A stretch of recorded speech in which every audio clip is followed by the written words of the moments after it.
बिस्मिल्लाहिर्रहमानिर्रहीम। अस्सलाम वालेकुम। आज मैं आप लोगों के लिए एक्सरसाइज 6.2 का क्वेश्चन नंबर सी के रिमेनिंग पार्ट सॉल्व करूंगी। तो चलिए वीडियो को स्टार्ट करते हैं। क्वेश्चन है आपके पास find factors of the following. ठीक है,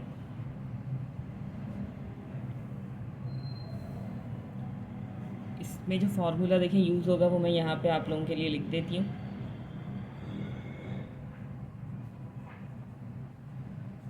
ठीक है, इससे पहले भी जैसे मैंने वीडियो में आप लोगों को एक्सप्लेन किया था कि अगर दो टर्म्स हैं आपके पास और दोनों टर्म्स के बीच में इस तरीके से अगर आपके पास नेगेटिव साइन है, या टू टर्म्स के लिए जो है वो मैंने आपको बताया था कि हम ये वाला फार्मूला यूज़ करेंगे। ठीक है, a square minus B square का। तो अब देखिए यहाँ पर आपने इसको सॉल्व कैसे करना है। देखिए सबसे पहले जिस तरीके से मैंने आपको पहले एक्सप्लेन किया था, जैसे सॉल्व करके आप लोगों को दिखाया था, बिल्कुल वही तरीका है। देखिए उन सवालों में और इस सवाल में क्या डिफरेंस है कि यहाँ पर आपको जो है वो क्वेश्चन फ्रैक्शन फॉर्म में दिया हुआ है। ठीक है, सिर्फ ये डिफरेंस होगा यहाँ पे कि क्वेश्चन आपको जो है वो फ्रैक्शन फॉर्म में है, तो वो भी कोई इशू नहीं है। क्वेश्चन में आपके पास दो टर्म्स दी जा रही हैं, इस चीज़ पर आप फोकस करिएगा, और इन दोनों टर्म्स के बीच में आपके पास है नेगेटिव साइन। ठीक है, तो ये चीज़ जो है वो सबसे ज़्यादा ज़रूरी है। अब देखें ये दो टर्म्स आपके पास जो है अकॉर्डिंग टू फार्मूला हमने जो है वो उसका स्ट्रक्चर बनाना है, जो कि होगा ए स्क्वायर माइनस बी स्क्वायर। ठीक है, इस फॉर्म में लेकर आना है। सबसे पहले आपने सवाल को इस फॉर्म में लेकर आना होता है, उसके बाद आप इसको इस तरीके से एक्सपेंडेड फॉर्म में इसको जो है वो इसके फैक्टर्स बना लेते हैं। अब देखिए ये है आपके पास 25 अपॉन एक्स स्क्वायर। तो यहाँ पर आपके पास क्या आ जाएगा, 25 है तो 5 आ जाएगा, 5 5 का क्या हो जाएगा 25। ठीक है, और यहाँ पर एक्स स्क्वायर है, यहाँ पर देखिए आपके पास वाई स्क्वायर है तो ऊपर आ जाएगा आपके पास वाई, और नीचे 16 है तो आ जाएगा आपके पास 4। ठीक है, अब जैसे ही आपने इसको a square minus B square form में कन्वर्ट कर दिया, अब सिंपली आपने जो है वो उसको एक्सपेंडेड फॉर्म में लिखना है। A square minus B square is equal to a minus b and a plus b. A आपका जो है वो 5 अपॉन एक्स है एंड बी आपका जो है वो वाई अपॉन 4। बहुत ही आसानी से आप जो है वो इजीली इस चीज़ को पहचान सकते हैं कि आपने कौन सा फार्मूला यूज़ करना है। टू टर्म्स हैं देखिए आपके पास, नेगेटिव साइन है और इवन पावर। ठीक है, जैसे कि फार्मूले में आपके पास two terms, negative sign, even power. अगर इस तरह की कोई सिचुएशन है तो आपने ये वाला फार्मूला जो है वो अप्लाई करना है, और ये वाला फार्मूला अप्लाई करते हुए आपने जो है वो उसके फैक्टर्स फाइंड करने। ठीक है, और क्वेश्चन आपके पास जो है वो होल नंबर फॉर्म में हो या इस तरीके से फ्रैक्शन फॉर्म में हो, तो आपने जो है वो बिल्कुल इजीली इसी तरीके से उसको सॉल्व करना है। ठीक है, नेक्स्ट है आपके पास इसका 7th part, X square upon 144 minus Y square.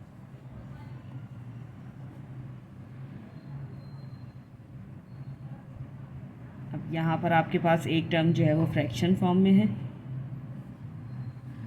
और दूसरा आपके पास जो है वो वाई स्क्वायर है। ठीक है, अब यहाँ पर भी आपने देखिए क्या चीज़ करनी है, टू टर्म्स हैं आपके पास, बीच में नेगेटिव साइन है, और जो भी आपको वेरिएबल्स दिए हुए हैं यहाँ पे उसके ऊपर आपको जो है वो इवन पावर नज़र आ रही है। ठीक है, तो फ़ौरन आपने क्या करना है, यहाँ पे इसी तरीके से इसका स्ट्रक्चर बनाना है। A square minus B square form में इसको लिखना है। ए आपके पास क्या है यहाँ पर, ये देखिए एक्स स्क्वायर अपॉन 144 है, स्क्वायर बाहर है तो ऊपर आ जाएगा एक्स, और यहाँ पर 144 है तो ये आ जाएगा आपके पास 12।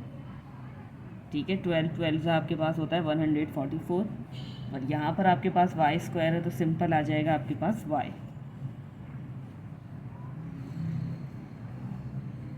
उसके बाद आपने a minus b and a plus b form में लिखना है। ए आपके पास एक्स अपॉन 12 है, बी आपके पास जो है वो वाई है। इसी तरीके से आपने यहाँ पे भी इस चीज़ को लिखना है, and this is your required answer. ठीक है, नेक्स्ट है आपके पास 8th पार्ट,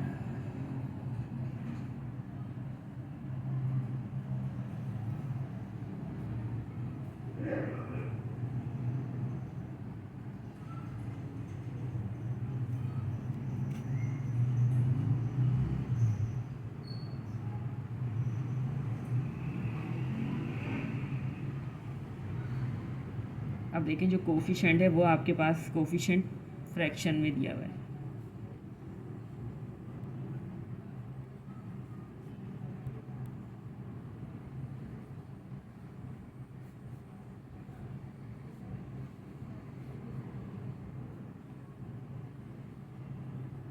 अब देखिए यहाँ पर है आपके पास 36/25, तो नंबर आपके पास आ जाएगा 6, क्योंकि 6 6 क्या हो जाएगा आपके पास 36। इसका मल्टीपल ऑफ 2 आपने बना लिया, फाइंड कर लिया। ये देखिए 25 है, तो यहाँ पर आ जाएगा आपके पास सिंपल 5, ठीक है। 5 5 25, और ये टी स्क्वायर है तो आ जाएगा आपके पास सिंपल टी। इसी तरीके से ये 49 है तो यहाँ आ जाएगा आपके पास 7 7 7 49, एंड 4 है तो क्या आ जाएगा 2 2 2 4, ठीक है। डी स्क्वायर है तो सिंपल आ जाएगा आपके पास यहाँ पर डी। अब a square minus B square form में हो गया, ये हो जाएगा आपके पास a माइनस बी, एंड ये हो जाएगा आपके पास a प्लस बी। ए आपके पास है 6/5 t, एंड b आपके पास है 7/2 d।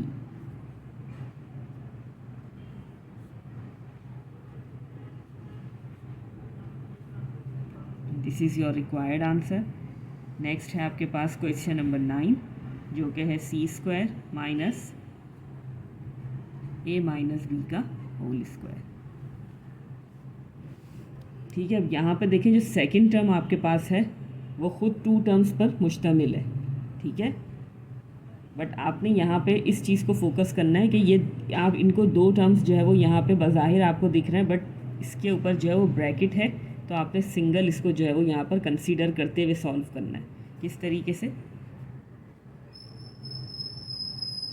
देखिए सवाल सॉल्व एक ही तरीके से होते हैं, बट दिखते वो मुख्तलिफ नौइयत के सवाल हैं।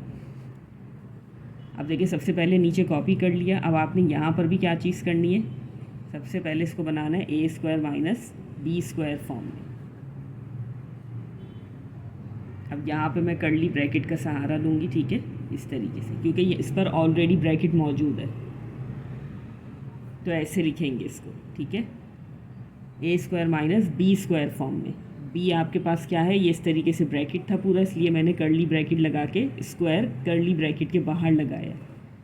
यहाँ पर आ जाएगा आपके पास c, एंड ये पूरी क्या चीज़ हो जाएगी, इसको आप b कंसीडर करते हुए इस तरीके से लिखेंगे, ठीक है। तो जब आप इसे ओपन करेंगे, देखिए यहाँ पर आपने एक चीज़ करनी है, इस पर डायरेक्टली आप कर्ली ब्रैकेट बना लीजिएगा,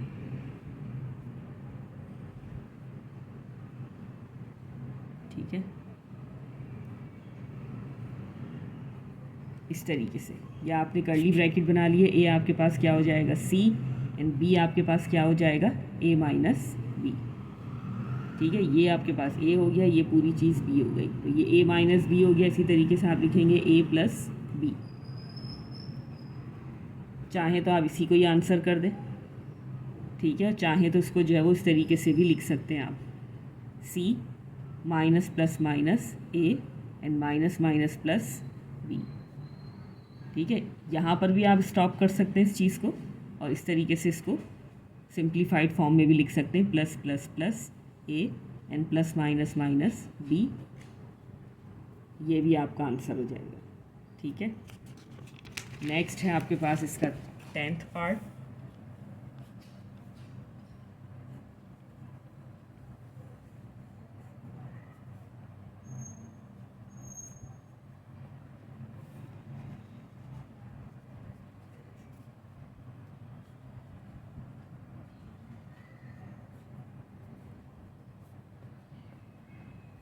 सवाल कॉपी करने के बाद देखिए यहाँ पर भी आपने यही चीज़ का ख्याल रखना है।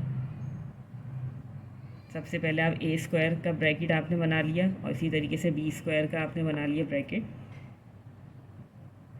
यहाँ पर a आपके पास क्या है, x प्लस वाई, इसको इसी तरीके से लिखेंगे आप। ये है आपके पास z, तो सिंपल आ जाएगा आपके पास z। अब a square minus B square is equal to a minus b and a plus b. A आपके पास क्या है, x plus y, and b आपके पास क्या है, z। इसी तरीके से यहाँ पर भी आप लिख देंगे, ठीक है। थोड़ा सा मैं इसको एक्सपेंड कर दूँगी, ये फर्स्ट जो है वो ब्रैकेट है तो एज इट इज़ खुल जाएगा। यहाँ आपको प्लस माइनस करने की कोई ज़रूरत नहीं है, जो आप मल्टीप्लाई करके या सिंप्लीफाई करके लिखते हैं वो ज़रूरत नहीं है आपको, ठीक है, क्योंकि इस ब्रैकेट से पहले जो है वो पॉजिटिव साइन है आपके पास, तो यहाँ पर आपको जो है उस तरीके से प्लस प्लस करने की ज़रूरत नहीं है, ठीक है। यहाँ पर आ जाएगा आपके पास माइनस का z। इसी तरीके से इस ब्रैकेट को भी आपने ओपन कर देना है, क्योंकि यहाँ पर भी आपके पास प्लस साइन है, यह आ जाएगा प्लस का z and this is your required answer. तो चलिए यहीं पे मैं अपनी वीडियो को एंड करना चाहूँगी, इसी उम्मीद के साथ कि जो भी मैंने आपको एक्सप्लेन किया बहुत अच्छे से आपकी समझ में आ गया होगा। अगर वीडियो अच्छी लगे तो लाइक एंड शेयर ज़रूर कीजिएगा, और चैनल पर नए हैं तो चैनल को सब्सक्राइब करना मत भूलिएगा। मिलते हैं फिर आप लोगों से अगली वीडियो में, तब तक के लिए अल्लाह हाफ़िज़।